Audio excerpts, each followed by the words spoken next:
Sa Midsayap, Cotabato, tiklo ang isang beautician matapos makuhanan ng hininalang shabu sa isinagawang search warrant operation ng mga otoridad. Ang blotter sa report. Kinilalang suspect sa alias na Edgar, 42 years old, at residente ng nasabing lugar.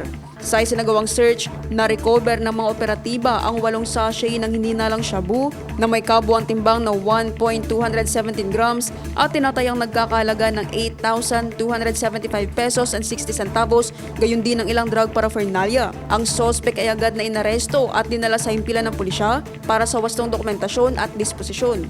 Bandang alas 7:30 ng umaga araw ng Miyerkules nang isilbi ang search warrant number 26-002 sa Purok 2, Barangay Poblacion 4, Midsayap, Cotabato sa joint operation na pinangunahan ng Midsayap Municipal Police Station, Municipal Drug Enforcement Unit, katuwang ang iba't ibang law enforcement units. Inihahanda na ang pagsasampa ng kasong paglabag sa Comprehensive Dangerous Drugs Act of 2002 laban sa suspect.